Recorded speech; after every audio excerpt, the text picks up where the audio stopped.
It's the girl, Lady J, back with the bullshit. Don't forget to like, comment, share, subscribe, and keep it cute in them comments, baby. Do you hear? Hey y'all, it's your girl, Lady J, back here to give you my thoughts, commentary, and opinions on what's been happening with your favorite ladies in hip-hop the past couple of days. So let's get into this trending tea, and I'm going to give you my 2 cents on it. But, you know, while you're here, you might as well like, comment, share, and subscribe to the channel, baby. And don't forget to follow me on my socials, Instagram and Twitter at Southern Tea.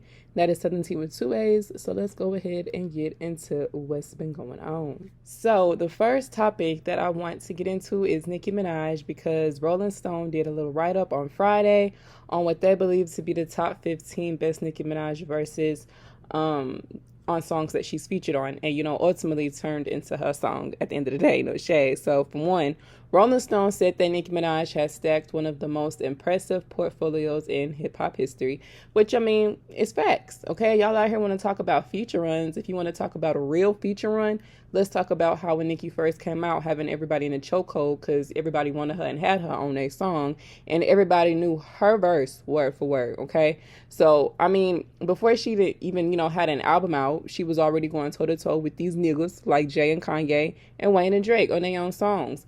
But anyway, let's get into the list. So at number 15, they had Yo Gotti featuring Nicki Minaj with Rake It Up. And then Beyonce and Nicki Single Ladies remix at number 14. Diddy and Nicki with the Hello Good Morning at number 13, which is one of my favorite Nicki verses of all time, by the way. Or then you got Young Thug and Nicki with the Danny Glover at number 12. Meet Chris and Nicki, All Eyes on You at number 11. Ray Shremmer featured Nicki, No Flex Zone at number 10. Egyptian and Nicki Hold You remix at number 9. 2 Chainz and Nicki with All of Them Strippers at number 8. Yo Gotti featured Nicki Down at the DM at number 7. Drake and Nicki with Up All Night at number 6. Drake featured Nicki with Make Me Proud at number 5, which, sidebar, is literally one of my top 5 Nicki features of all time. Like, that is my shit. I was just listening to that earlier. But that brings back, like, just so many memories along. But anyway, Big Sean featured Nicki with The Dance, a.k.a. The Ass remix at number 4. Beyonce featured Nicki Flawless remix at number 3. Rightfully so, because the shit went the fuck off. Trey Songz featured Nicki with Bottoms Up at number 2. And then, of course, they got her Monster verse at number 1. Now, this list ain't too bad, but I personally would have liked to seen her I Can't Even Lie verse. Definitely the 5-star chick verse and the Trolls verse. I needed those to make the cut, especially if nothing else, the 5-star chick. I felt like that verse alone put so many people onto who Nicki was, because that was honestly my first time honestly seeing her on my TV screen, you know, on a 106 & Park countdown, and it gagged me to know it was the same girl who did the Itty Bitty Piggy song. So I mean, that's just me. But overall, the list is spot on, so let me know your thoughts on it down below. Now, speaking of Nicki Minaj, Nicki and IceSpice's Barbie World has entered the top 10 on US iTunes for the first time and reached a new peak of number 21 on the Spotify Global charts, which made it re-enter the top 10 US Spotify charts at number 9 with 800,000 streams, and is expected to rise on the Billboard charts. Also, Barbie World has reached a new peak of number 20 on the UK singles chart, which makes this IceSpice's highest charting UK single as a credited artist, which surpasses Princess Diana. So congratulations to the queen and the people's princess, y'all. Okay, that's what you call boss shit, okay? So, you know, shit just re-entering lately when it comes to Nicki, because people is legitimately streaming, okay? We just seen the Queen compilation album re-enter the Billboard 200. Pound Town 2 has re-entered Billboard a couple of weeks ago. I mean, people is fucking with the music that's coming from Mother, okay? And I mean, IceSpice, this is just more notches she's adding to her belt as a rookie. You know, they're the rap girlies that's been consistently dominating the charts as of late, in my most humble opinion. Well, really, in the facts. The proof is in the pudding. So y'all let me know your thoughts on it down below. Now, the next topic I want to get into is IceSpice. So IceSpice performed at Rolling Loud Miami recently, and if you haven't seen the snippets, feel free to head on over to my Instagram. But the crowd was going up for Miss IceSpice, baby. Do you hear me? Okay, I mean, y'all know how fans be bringing those Nicki Minaj flags to their shows and her performances and whatnot. Well, bitch, them Spice cabinets, the Munchkins, whenever they calling themselves, they done made an IceSpice flag. They done went out there in them orange wigs, baby, and they was out there rapping their girl shit word for word. Okay, the people was going up for IceSpice. But I mean, that's a usual response from what I see, from when she, hits the stage and goes out. So I just wanted to highlight that because it kind of just shows that she not only has a clear market, but a genuine fan base who is out here buying and streaming and showing up and supporting their fave as they should. And that is what a lot of artists should aspire to have, fans, real fans. And that's what they should all be working to. So hopefully IceSpice continues to work on and refine her stage skills where she needs to, and continue to have people going up for her, because she is slowly but surely improving when it comes to her performances. But speaking of IceSpice and performances, one of the songs that she performed is her viral song Deli, which is also on her deluxe EP she dropped. So the deluxe to her EP Light dropped Friday, last night. If you got a chance to check it out, let me know what you think about it down below. So like I told you before, she added 4 new songs, that being Butterfly Cool, How High, Deli, and On the Radar. Now, I'm fucking with all of these songs that she added, all 4. On the Radar, I know was a pretty one of her songs that she had last year. I think she just put it more together, but On the Radar, that was kind of old, okay? But I'm glad she put that on because I really do like that song. Now, I know what you're saying, though. Lady J, you said you wasn't feeling that song, Deli, the snippet or whatever. And that stands true because I wasn't feeling the snippet when I heard it. But as with everything else, I said I would let it come out, bump it in the car, and see how it's riding. And I did just that, and the shit slaps. I'm not going to lie to you. So I'm fucking with Deli. But I'm going to get into Deli in a second. I want to start off with Butterfly Coup. Now, I really like Butterfly Coup. It's a smooth type of beat, and of course, she got the perfect smooth voice to ride that beat. And I like how Ice be rolling her tongue. That shit make it sound even harder, low-key. Like, that shit a vibe. So, I like the song overall. I like how she talking her little fly shit. So, in this song, Butterfly Coup, fans, of course, did point out some light shade. So, she said, don't care if them bitches don't like me, but the hustle you gotta respect. Where she at on the floor? Damn. She get her money, but I'm getting more. I'm a player, I'm a scorer. So let me know if you think it's shade, and if so, towards who. But I'm going to let you know my some opinion, because that's what I'm here to do.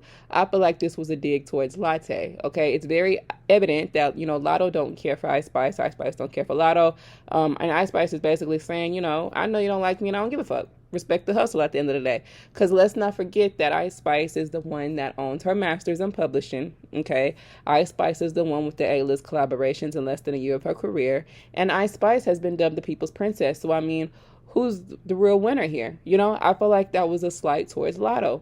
And then, she said, yeah, you might be getting a little money, but baby, I'm getting more than you, okay? And I mean, look at the type of brand deals they get, okay, compared to the other.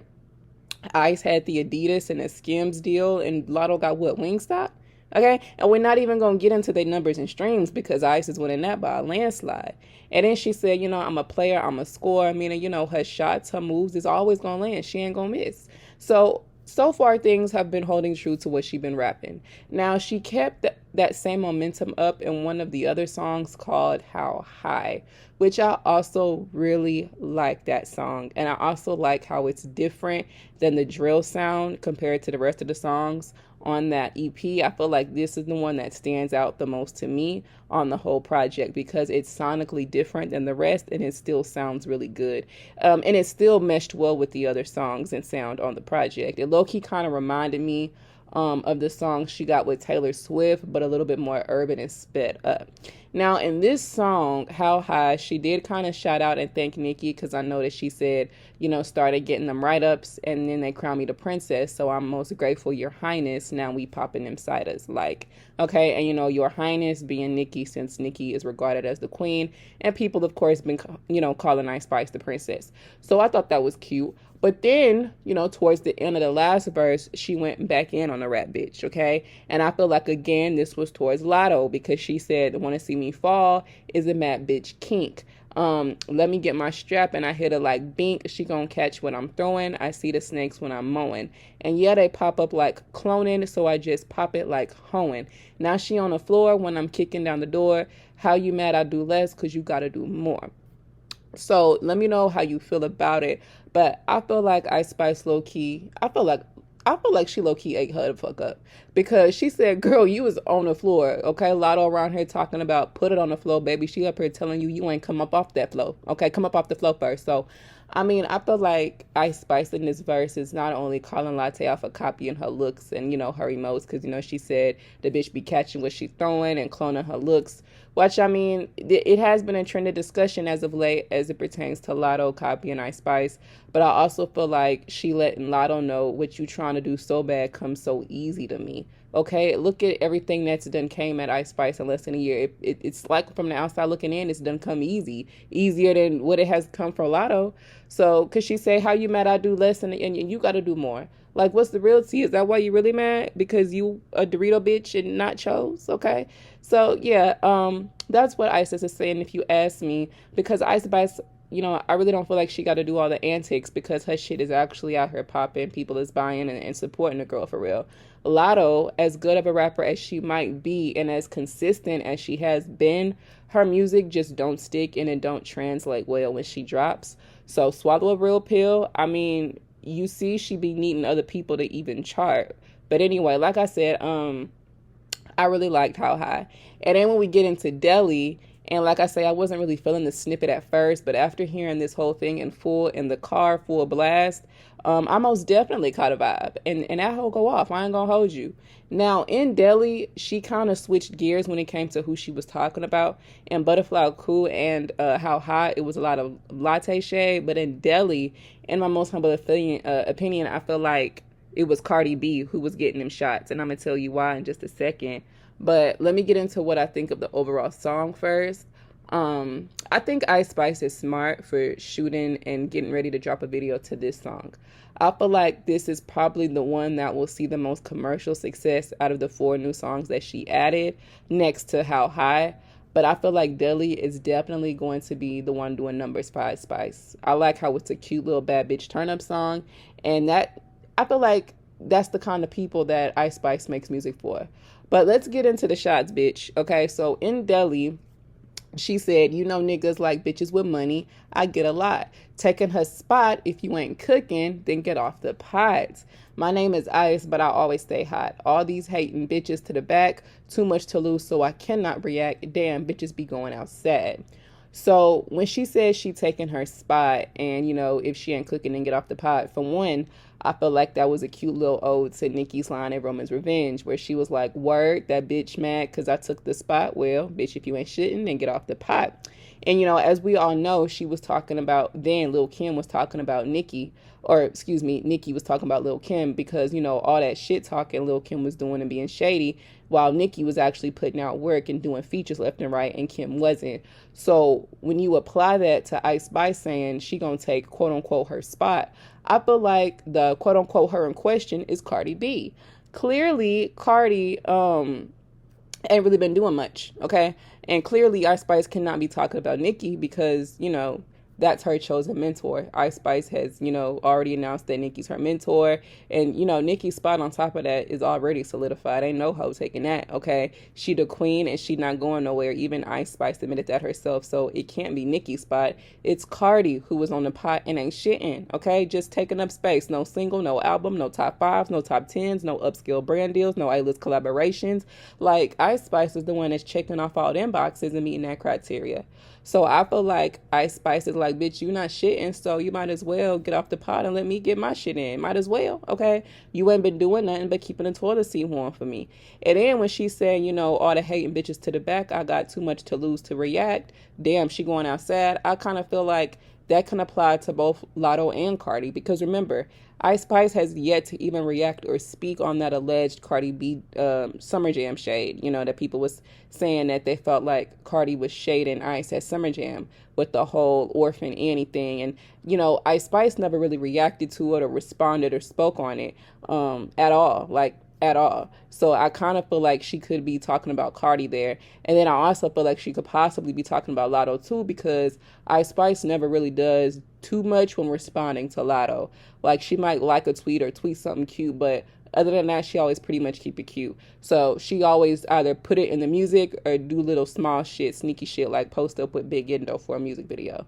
But anyway, if I had to rate IceSpice's EP, I would give her a solid 10 out of 10, simply off of the back of the fact that I literally liked all 4 of the songs that she added, on top of me already fucking with the original EP, on top of the Princess Diana with Nicki Minaj. So I think so far, IceSpice has had the best EP this year out of all the rap girls that have dropped. I think her EP is better than Glorilla's Anyways Life is Great. I think it's better than Sexy Reds.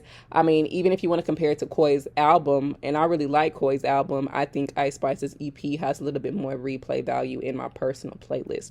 So y'all let me know your thoughts on the projects down below. Now, the next topic I want to get into is DojaCat, because fans are not too happy with Miss Doja. Well, they're not happy because fans have called out DojaCat's boyfriend for being a racist, liking to mess with younger girls, and being an abuser. So DojaCat, a fan of hers, kind of exposed her for having blocked her after she let Doja know about what her boyfriend, I think his name is Jay Cyrus, about what he did to her and her friends. So she posted a screenshot of DojaCat having blocked her and on Twitter, and she basically went on to say, sorry, DojaCat, for letting you know your man had abused and taken advantage of so many women. And let's say how he was in mine and other minors at the time DMs. But thank you for listening. It's not like I was a huge fan of yours. And then she also said, I called out Doja for dating a man who has hurt so many of my friends and myself. Here's just surface levels of what he's done. And then she went on to share a thread of basically the claims made against him. Now, interestingly enough, he also has been called out by an ex, where she produced alleged receipts of him still trying to get with her while still with Doja. And then when someone took to Doja Cat's comments on Instagram and said, girl, everyone is understanding you. Even if you paint yourself gold, it won't make things better. Doja Cat ass responded and said, I want y'all to read this comment and take it as a message. I don't give a fuck what you think about my personal life. I never have and never will give a fuck what you think about me or my personal life. Goodbye and good riddance, miserable assholes. In other words, bitch, she don't give a damn about none of that shit. Okay, so let me know your thoughts about it, what you below, what you think and what you feeling. I just want to know, why are y'all gonna act surprised? Okay, I just want to know, are y'all gonna keep the same energy though for Doja Cat as y'all do for Nicki?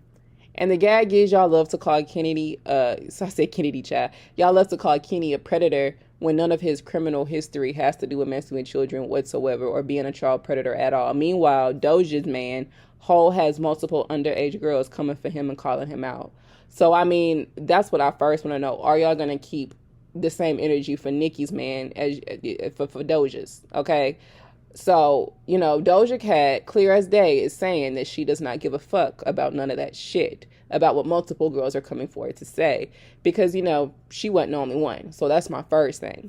And then the other thing is, like I said, why are y'all so surprised? What do y'all expect from Doja Cat? Okay, that's a white girl.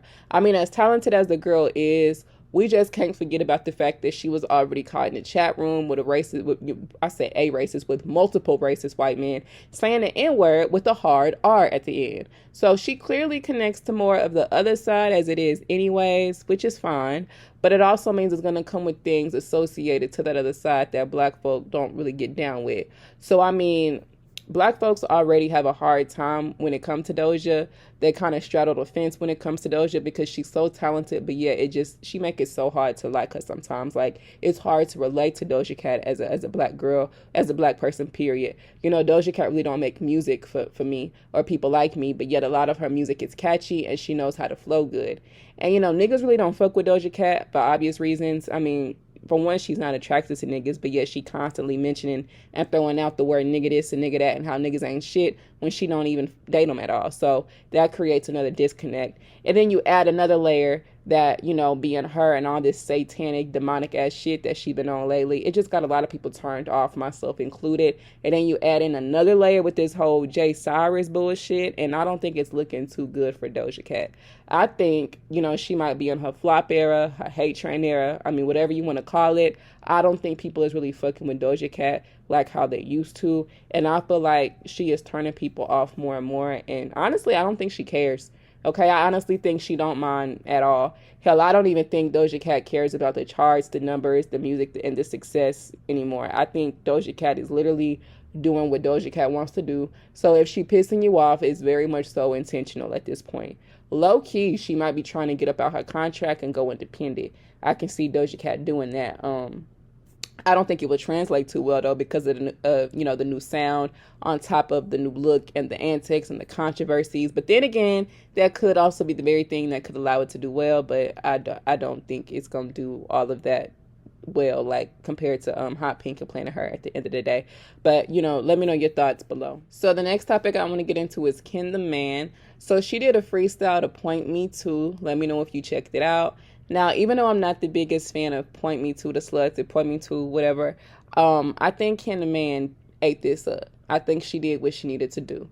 I think she wrote the fuck out of this beat, and I think, honestly, she did better than both Fendi and Cardi. I really think she wrote the beat from start to finish, okay? And she had crazy bars and punchlines, and she know how to flow. So I fucks with the freestyle. Now, speaking of Ken the Man, it was also recently revealed that she has a project coming out soon called Back to 304, which is basically back to hoeing. Now, I highly doubt this is an official album. I'm pretty sure this is a mixtape or EP, because if you didn't know, I talked about it a couple weeks ago, but she did recently just sign a Roc Nation, and I told y'all that it's not usual for Roc Nation to push two female rappers at the same time. It's really not usual for them to push any two major artists at one time because, it's just the pattern I noticed at least. But anyways, and really record labels, period, they really got a bad habit of pushing that one big major artist per genre. And, Megan Thee Stallion, she, even though she is managed by Roc Nation and not signed as an artist, Roc Nation has been putting in a lot of, time, money, energy, and resources in behind Megan Thee Stallion, almost as if she was an artist. And Megan hasn't been putting out any music since Traumazine. And she hasn't really been the talk of much discussion unless it has to do with the court update. And, a lot of people who once heavily fuck with Megan kind of now side-eye her, especially after this whole Tory Lanez situation, which is low-key still far from over as more and more things are revealed about this case. So like I said before, when it, was announced that she signed to Roc Nation, I think all that time and energy they have been spending and putting into Megan is about to go into Ken the Man. Because what sense would it make to have two and push two of the same kind of artists? I mean, Ken the Man and Megan aesthetically and brand-wise are very much so similar. They rap about pimp shit, both rep Houston, even though Ken the Man is the one that's really from Houston. And they both kind of have that same sound in their music. And at this point, Megan has become more of a liability than an asset to Roc Nation, if you ask me. And Ken the Man is just another Megan Thee Stallion in their eyes, if you ask me. Okay? They know rap bitches is what's being pushed by labels right now, and they want their piece of the pie. So they done, went over here and signed Ken the Man and put her to work the second that the ink got dry on that contract, because not even 2 weeks after signing, she already dropping a project. So, I mean, they got her out here working. But let me know if you were looking forward to this project from Ken the Man. If so, what are you expecting to hear from her? And what do you want to see from her moving forward? And I just want to know, what do you think she is, what type of, I guess what I really want to say is, how do you think she is going to be used by Roc Nation? Do you think that they're, trying to replace Megan, or what do you think that the angle is? So let me know your thoughts below. So I want to get into Sexy Red real quick. So Sexy Red performed at RollingStone Miami, and I wanted to highlight how much of a chokehold she had the crowd in. So take a look at this clip.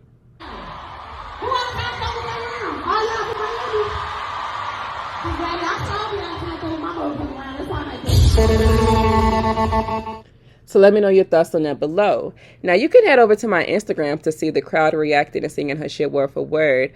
Because, I'm not even going to run the risk of being copyrighted.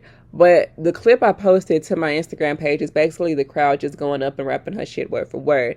I mean, from the time she came out on them, on that stage, walking them niggas like dogs, to her performing song to song, they was keeping up and was pretty much going up for Sexy Red. They was here for it. And me, I'ma always say and feel like I just think that she make music for, the hoes, the bros, the strippers, the scammers, all of them kind of people.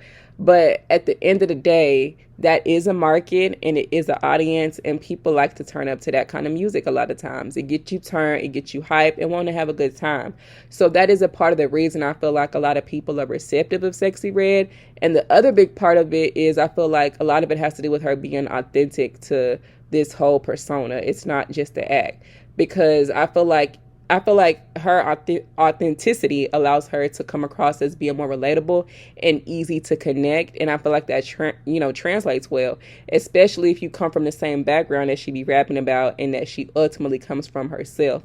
So even though I'm not the biggest Sexy Red fan, I do like her authenticity and transparency, and it's nothing facade about it. I mean, y'all let these non-black hoes say what they want and do the most and support them and all they ratchetness. So I'm here for Sexy Red getting her piece of the pie. Y'all can let these non-black hoes capitalize off of being ratchet and, having little to nothing to say about it. So let this black woman act an ass in peace, if you ask me. So y'all let me know your thoughts on it down below. So the next topic I want to get into is Latto. So Latto is featured on a new song with Anderson .Paak and J-Rock called Too Fast, aka Pull Over. Let me know if you heard it, what you think about it down below. Honestly, because I legit have to give an honest review, I'm going to honestly give it a 7 out of 10. Only because I can see the song being played in a club and having a good replay value in a club, especially the clubs where they legit be dancing and getting down for real. I can see them playing this at the margarita bar on vacation. I can see it being played in that type of space, but I can't see it being played in somebody's playlist rotation as an everyday song in a car, or should I say mine for the least. Like, I don't think this song has replay value like that, not in a personal playlist. I think it's a cool song as a whole for what it is, but I don't see anybody scrambling to put this into their rotation. Now, it's not a bad song or anything, but when it comes to Latto verse, it was cool. I mean, she has small bars. Okay, she flowed. She tried to have a unique delivery and cadence, but her mannerisms ended up giving a broke down version of Roman, which we're gonna get into that in a minute. But it's something that stood out to me in her verse, because, like I said, she really didn't say much. It wasn't really memorable. But something that she did say was, bitches want the come up, yeah, and gonna give them one. And this just goes back to what I be saying about latte raps not making the most sense, because who are you talking about? Bitches want to come up, you ain't gonna give them one. I know you can't be talking about IceSpice, because she is outperforming you, baby. So you hear me? The only person this could maybe apply to is Rennie Rucci, but Rennie Rucci ain't been paying a lot on no mind from what I've been seeing. So I didn't think this bar made that much sense, but it's a Latto. Also, I thought it was kind of interesting how she ended her verse by mentioning how she looks like a Barbie, especially with the whole Barbie world doing numbers and being associated and tied to Nicki and IceSpice. So, I mean, like I say, let me know what you thought of the record. When it comes to Latto's verse, again, I gotta give her, I give it a 7 out of 10. And like I say, it wasn't trash, but it wasn't nothing like jaw dropping or anything that she said that just was like, damn, it wasn't nothing like that. And it's not that Latto can't flow or just can't rap. When you compare Latto to a lot of the newer or younger rap girls, she is one of the better ones when it comes to rapping. So it's not her rapping that was my issue with the verse. It was the delivery and the cadence more so. Because the one thing about it, Latto reminds me every time that she jumps on a song that she has zero originality, because why are you channeling Nicki Minaj while you in the booth? Okay, the influence is clear as day, and it was pointed out all in them comments of the neighborhood talk as well. So y'all want people to be dense and play crazy, and they are not. Okay, you can hear and see the influence clear as day, because not only was she channeling Roman in the booth, but she also doing these facial expressions, almost like she trying to be Roman. Like, I mean, I completely understand Nicki Minaj having been, Latto's influence, regardless of if they got into it or not. I get that. However, when you declare Nicki to be your idol turn rival and then turn around and put out constant song and verses, taking shots at her and then turn around and try to channel her in the booth, it looks psychotic. Okay, she is super freaky grandma, but you up here trying to be like her and channeling her. She always giving coke, but you channeling her. She a bully, but you channeling her. Okay, Cardi this and Cardi that in these interviews, but you channeling Nicki Minaj in your music. Like, make it make sense, babe, because you look kind of crazy, okay? You look kind of crazy. You can't diss a bitch while you trying to be like the bitch. It don't make sense. It's giving single white female, if you ask me. But honestly, I think it's just a combination of Latto being inspired and can't help, but for it to show, and her just wanting to get a rise out of not just Nicki, but her fans. Because at the end of the day, it's the fans is the ones that's going to be the one to call it out and start a dialogue about it, because they're not blind and can see clearly what she is doing. And she's pandering. And in the short term, like I said in my last video, it may benefit Latto with the collaborations and the Grammy nominations and things being pushed her way. It may benefit her in this moment to go at Nicki and continuing to mention her, even though Nicki been paying her dust. However, in the long term, in the long run, I think she is only going to, turn around and get backslapped from this. Like, I don't think it's going to work out in her favor in the long run, because in the end, this is the very thing that is causing her to lack originality, relatability, and ultimately likability for that matter. But you let me know your thoughts on it down below. Now, before I move on from Latto, her song with BTS member Jungkook has been doing numbers. The BTS fans alone then had a streaming party on Spotify and had them numbers through the roof, baby. And I want to say it's like still number one on Spotify right now. But with that being said, I want to pose the question, do you think this collaboration will get Latto her first number one? Honest answer. Because based on the numbers from what I've been seeing, to me, I wouldn't be shocked if it did, or at least go number 2 or 3. It's very possible it could go number 1. And I already know what a lot of people might be thinking, even if it did go number 1, it has 0 to do with Latto's impact. And which, that may be very true. This song would have, done these numbers with or without Latto, because, BTS fans are going to show up and show out every time. However, at the end of the day, it don't matter that, it had nothing to do with Latto's impact, because, Latto's attached to it. Okay, it don't matter that Latto didn't have much impact on the performance of the song, nor does it matter that her verse was mid, because it wasn't nothing great. Based off of the back of the fact alone that she is connected to this song, it's a good look for Latto, and best believe she gonna run with and milk the moment, because it's something she would have never been able to do on her own. When has Latto ever produced a debut number 1 record? Let's not forget Big Energy debuted in the Billboard Bubbling Under. Okay. So when has she ever came close to a number 1 or a top 10? I think the highest she ever debuted was what? Put It On the Floor Again at number 14? So, let's not pretend like Latto pulled in even half of these numbers for one. But like I said, the fact that she is a featured artist on this song, at the end of the day, no matter how you spin it, it's a win for Latto. This is probably going to earn her a Grammy nomination again. So overall, this was a smart move for Latto. It was. Regardless of how you may personally feel about it, anything attached to BTS is almost guaranteed to do well. So why not jump at the opportunity? That's what opportunists do. So y'all let me know your thoughts on it down below. So real quick, the next topic I want to get into is Cardi B. So Cardi was being dragged up and down on Twitter because people noticed what they are calling to be a paid ad, as they believe it to be, that she had the Neighborhood Talk post, which eventually they took down from their page because the comments was tearing that ass up, baby. Do you hear me? So the Neighborhood Talk had posted this post about Cardi and Offset being the first hip-hop couple and setting trends. And, well, yeah, like I said, they had to delete that cap-ass shit because that's just what it was, cap. And the comments called it out. Because, for one, what trends has Cardi and Offset set as a couple, let alone together? Independently would have been a different story because Cardi B can do her fashion thing at the end of the day, but it wasn't an independent thing. They was talking about as a couple. What the fuck kind of trends have they set together as a couple?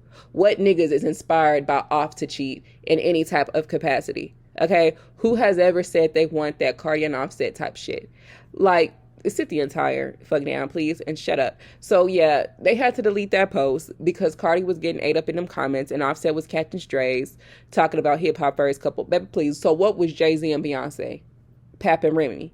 Wasn't Khalees and Nas married? Hell, you even had Nicki and Meek at one point in time. So, other than the fact that they have not been, by any means, hip-hop's first couple, they also ain't set no goddamn trends as a couple, okay? Like, by any means. And it's no shade, it's just facts. What trends have Cardi and Offset set, okay? And what the hell is calling them relationship goals? What kind of relationship is that?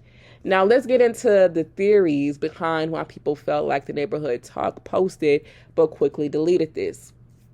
Well, based on recent history from Cardi and the Neighborhood Talk, it's very evident that Kyle isn't the biggest fan of Cardi B. for one, she be talking crazy as hell to him. So, you know, if you say, okay, well, if Carla ain't the biggest fan, why they always posting her like it's a Cardi B fan page? Because when they post something, you know, Cardi don't agree with, who the first to comment in them comments? Is it not Cardi B ready to go off on that page for posting and the people in the comments for having an opinion? Notice she don't comment shit on, what is it, the Shade Room. She comments shit constantly on the Neighborhood Talk, okay, when she don't like the feedback. Which is why 9 times out of 10, while the Neighborhood Talk normally posts positive, you know, press about Cardi B, and it's usually aligned with whatever Hollywood Unlocked has to say, which leads a lot of people, myself included, to feel like Cardi got these people either scared or she has somehow invested or has some type of say-so or hold or pull over at the Neighborhood Talk, in my most humble opinion, because for one, it seemed like paid promotion because it didn't have their watermark or anything on it. It was random. Like, this was clearly paid promo. Like, they was paid to post positive content about Cardi. Because for one, what else does she got going on? Not a goddamn thing. No music, no nothing. And so, I mean, she want to stay a part of the conversation. So a lot of what I was seeing people was saying was that they just felt like it was a paid post because the comments was not on her side. They went ahead and removed it. And that's exactly what it looks like. It looks like that she wanted it removed because she wasn't feeling them comments. So I think it's pathetic because, girl, if you're going to pay to promote anything, it need to be some goddamn music, not, you know, some imaginary ass trends you and your man don't be setting. So y'all let me know your thoughts about it down below. Now, the next topic I'm going to get into is JT. So JT's website, The Girl JT World, has officially launched. You know, she's been teasing this for a while now. And in my last video, I showed y'all what she has to say about her website and what all it was going to be centered around. You know, she said it was going to be around fashion and music, both things which that she loves. And, you know, because she want to get into fashion a little bit more and whatnot. And I'm just confused by that statement after checking out this website because JT, girl, I know you fucking lying. Like, them t-shirts look like they was made at the mall by some high school kids. Girl, are you kidding me? Like, it looked like she went and took some photos of herself and had it airbrushed onto a goddamn shirt. I guarantee you throw that hoe on a dryer and her face on that shirt is going to get to peeling. I bet you. Everything looked cheap. I'm sorry. The caps, the t-shirts, even down to the mug. Like, girl, what you mean you want to get more into fashion and put out some shit like this? Like, I'm thinking you trying to get in on your Shein type shit, you know, on your Pretty Little Thing type shit, or, you know, sell your old clothes from your closet to get back to your fans. This looked like some City Girl website merch shit, girl. And I like JT, girl, but you missed the mark with this one. And the sad thing is the design and the layout of the website is actually cute. I just don't think it got much going on. What is different about this than that of a City Girl merch website? Like, it's the fact that you linked your latest music video that you got out and thinking you incorporating your music into this website. Like, no. So I'm going to give JT grace, though, because I'm sure she's still working on, you know, the kinks and refining it and figuring out the details. So I'm sure this is in its baby stage. She's playing with it, experimenting. It's growing. But I'm going to for sure need her to refine this goddamn website because the products, no, I need her to refine the whole direction because there's nothing really different and stand out about it at all. Like I said, the layout and design was cute, but that was about it. I really don't feel like there's much information, if anything, on this website, like at all, especially when it comes to the fashion and the music. Like, there's not even an about page, okay? Only thing that's really on there is them cheap looking ass 7 pieces of clothes, that one cheap looking mug, 3 pieces of cheap looking panties, and a link to the No Bars music video. So I don't know. I just expected more, especially after the way she talked about it before the launch. Nevertheless, I like the idea, and I think she has, you know, a good concept of what she wants to do. I just think she needs to refine it. But y'all let me know your thoughts on it below. So the next topic I want to get into is Big Boss Vet. You know, the girl behind All the Pretty Girls Walk Like This. Yeah, that song. Big Boss Vet. So she dropped her EP called Resilience. Let me know if you got a chance to check it out, if you even heard about it. But I did. So I want to give you my 2 cents on it. So prior to her Pretty Girls Walk, I'm not gonna lie, I wasn't too familiar with Big Boss Vet. And even after the song came out and went viral, I still didn't really tap into her music like that. But I did check out her EP, and I must say, I did like 4 out of the 7 songs on the project, which means I liked a little bit over half of her project. Okay, so that's good for her. I wasn't, really feeling the Lick the Cat record. I thought that was kind of trash. I wasn't feeling the Ghetto Love record, even though I felt like it had potential. The verses was cute. The chorus was trash, though. And I also couldn't get into that Fucking With Me record. I ain't like that. I thought that was a little bit trash, too. But with that being said, I was fucking with that Dollars record. He was giving me bad bitch energy. I liked the record she got with Gloss Up. That was cute. I thought she had some bars on there. But my favorite song, and what I feel like is the best song on the whole EP, and has the most potential, is this song called Another One. I likes that song. I fucks with that record. Out of all the songs that she got on that project, that's probably going to be the one that's actually going to get replayed in my playlist rotation. I'm feeling that. But let me know your thoughts on it if you checked out her project. And let me know what you think about Big Boss Vet, if you a fan, okay? If she's on your radar or not. Let me know your thoughts below. Now, the next topic I want to get into is London Hill. So London Hill dropped her highly anticipated single called London Drill on last night. Let me know if you had the chance to check it out. Now, I fucks with the song. I like the song. I think London ate it up. I would give it a 9 out of 10. I think she did what needed to be done. She didn't fall short lyrically by any means. The flow was there. The bars was there. The flow switches was there. On top of that, I was really fucking with the chorus. I thought it was cute. I thought it was catchy. She said, take him out to London. He never fallen on my Bridgerton. I thought that was real cute. I also thought the video was real cute, ghetto, and girly. I loved it. And, I said 9 out of 10, but I got to go ahead and give her a 10 out of 10. I liked it. I liked everything about the song. I liked everything about the video. And I liked the all pink. I think it was giving Onika Tanya. So I really liked the song. I'm fucking with the visuals. And I think this was a solid debut from London Hill, from Nicki's Heavy on It label. I think both the song and the visuals was both solid. And she dropped this song on her birthday, so shout out to London Hill. Happy belated birthday to her. I think this song allowed her to show and display her lyrical ability and her ability to put together a song. From the verses to the chorus to the bridge, it all blended and came together pretty well, if you ask me. And I did add this to my playlist, and it is most certainly in my rotation. Like I say, I really like this song. I like the chorus. I think it's catchy, but you let me know what you think about it down below, and if you are here for Miss London Hill. So the next topic I want to get into is Flo Milli. So Flo Milli dropped a new song, flipping Lil Wayne's Emily. Okay, she's calling it Flo Milli. If you checked it out, let me know what you think about it below. It was good. I thought it was cute. I honestly feel like I heard better from Flo Milli, but it's cute for what it is. Now, for some reason, I don't know if it's just me or what, but I know that she said, I'm a classy hoe, you a thought bitch, you a scratch off, and got chips. And why it got me is because last time I checked, Latto and Flo Milli were a little, that was cool. And Scratch Off is a name that a lot of people associate with Latto, especially after Nicki called her Scratch Off when they got into it on Twitter last year. So that kind of just threw me a little bit. Now, I don't know what's tea, if any, between Latto and Flo Milli, but I immediately thought of Latto when she said that Scratch Off line. But let me know if you think there's anything to that, because, these girls love to play fake cool with each other, but be throwing light shade and subliminals in the music. But like I say, Latto and Flo Milli seem to have shown public love and support for each other, because just a couple of weeks ago at the BET Awards, Flo Milli shouted out Latto and gave her ones, But let me know your thoughts below. Now, speaking of Flo Milli, she tweeted something I thought was rather a little bit interesting. So she said, what do you do when your number one hater turns into your number one fan? And then she said, I'm going to watch all y'all switch up on your fave when my album drops.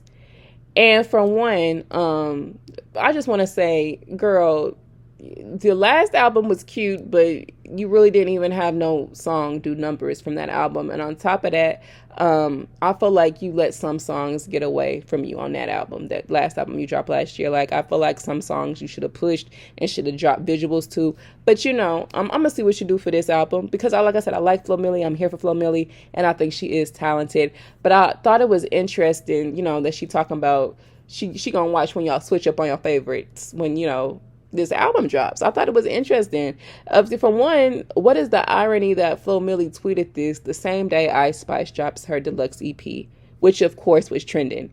And to add to that, the colorism conversation they wanted to have about IceSpice, people constantly kept comparing her to Flo Milli, right? Okay, and then IceSpice, of course she turns around and brings Flo Milli out at the show. They show each other love.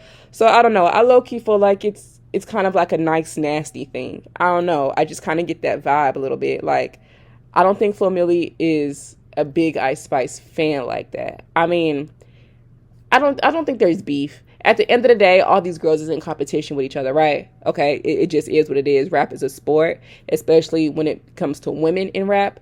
I think Coi Leray said it best, it's a friendly competition. So it's not like I think there's beef between Flo Milli and IceSpice at all. I think it's friendly competition there. Then, too, I can also see where she could be playing it nice nasty with Latto, because Latto did take Flo Milli lyrics and use them in that Freaky T song she did with Tia Corinne when she said, oh, she thinks she funny, well, I'm hilarious. That was a Flo Milli bar from her album she dropped last year on a song called Bedtime. But then, Flo Milli turns around and shows Latto love when she won her BET award. So like I say, regardless of who she could be talking about, I think a lot of these girls, at the end of the day, they like to play it cute with each other, but they be in competition. They be throwing subliminals, because, girl, who is you talking about? As much as I love Flo Milli, one thing I know, and two for sure, is no bitch is topping Pink Friday 2, okay? That's the album that's going to put all these other albums to bed a little bit early with no nightlight, baby. Do you hear me? So let me know your thoughts on it down below. So the last topic I want to slide into real quick is Cali. So Cali dropped a song called Beethoven, because the beat is sampling, of course, I know. She's sampling Beethoven's Für Elise, which, as a girl who grew up playing the piano, that piece by Beethoven is a classic, and it's one of his most known and notorious and loved pieces. And I just think whoever produced this beat, I think they need to be smacked 6 ways from Sunday. Okay, because what the fuck was this? Cali, girl, you need to smack whoever gave you this shit. And the sad thing is, I thought Cali had a lot of cute lines in the song. I just thought the beat was poorly produced. I think they could have incorporated that piano much better than what they did. Beethoven, that piece by him is a classic. They could have worked that in way better than what they did. I felt like it was too sped up, and I didn't like it. And I felt like Cali had the beat running from her. She was chasing it the whole time. I wasn't feeling it. Like I said, I think Cali herself had cute lines. I think she had a couple of cute lines, but I don't think the song was well produced. So I think that falls on the producers. And Cali is another one of the rap girls who, because I feel like she experienced, success with a sample song, I feel like she's going to try to go for it again. Area Codes was a sample, and it was her first Billboard entry, and so far has been stable on the Billboard a few weeks. Now, I think instead of coming right back out with another original song like she should do, she's coming out with another sample song to kind of get somewhat of the same reception as Area Codes. Don't get me wrong, I think sampling is fine when it's done right, but with Area Codes being Cali's breakthrough moment, I think that she should follow that IceSpice and Sexy Red formula and hurry and drop another EP. Like, even with Big Boss Vet, she taking notes from them. But I know Cali, she dropped an EP last year. But that was last year. You wasn't on Billboard last year. You weren't popping like that last year. Even though I was listening to you last year, the people wasn't. So I think she needs to drop another EP. And if she gonna drop another single, it needs to be a fire-ass original song. No more samples, okay? Unless you finna really make it your own. So, I feel like if she don't switch it up, or change it up, if she keep coming with the sample shit, I feel like she gonna join that conversation of only being able to do well with a sample song like how they try to do with Coi. So you let me know your thoughts on it down. So remember, this is my commentary, my opinion. You can let me know your thoughts and feelings down below. But remember, baby, to keep it cute in them comments, baby, okay? Or you will get blocked. But yeah, let me know your thoughts and comments. Follow me on my social handles at Southern T with 2 A's. Yeah, I'll catch y'all in my next video, baby.